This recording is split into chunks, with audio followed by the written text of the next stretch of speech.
Eccoci qua con Roberto Gabrielli, direttore sportivo, sicuramente un po' amareggiato perché insomma dopo il primo tempo un pensierino ce l'abbiamo fatto sui 3 punti, purtroppo ci è andata storta, il Conegliano ha fatto la sua partita, gli bastava anche un pareggio e poi è andata come è andata.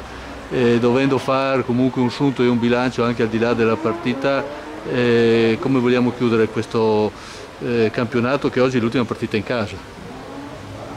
Beh, sono affranto come un po' tutti i ragazzi, perché eravamo a un passo dal ottenere i 3 punti oggi, e poi invece è andata che non ne abbiamo nessuno. Però sono molto fiero del gruppo che è entrato in campo oggi.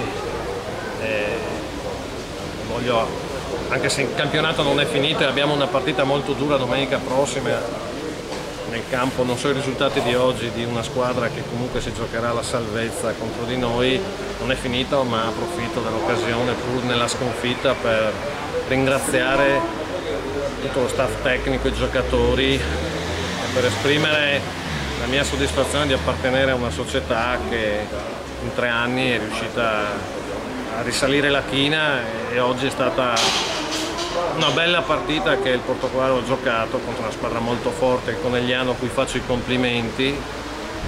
E da ultimo voglio ringraziare anche la tifoseria, perché oggi ha sostenuto la squadra dal primo all'ultimo minuto, e insomma siamo stati un corpo unico, società, squadra, tifoseria. Chissà che questo sia non il momento solo di una sconfitta, ma un punto di partenza per un futuro. Allora domenica prossima è l'ultima partita, magari intervisteremo il presidente, però abbiamo da giocarci i 3 punti per eguagliare l'anno scorso i 46, abbiamo chiuso i 46, un piccolo traguardo di consolazione, anche per onorare fino alla fine insomma il campionato.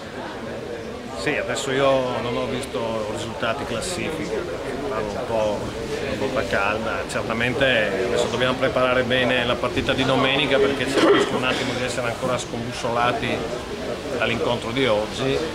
Oggi però è stata una bella sfida e ripartiamo da qui. Domenica giocheremo con il solito piglio la partita, e da questo gruppo si riparte, al di là di ogni cosa, al di là di chi ci sarà, non ci sarà, ma dallo spirito di questo gruppo si riparte, a mio modo di vedere, per il futuro con slancio. Bene, grazie a Roberto Gabrielli.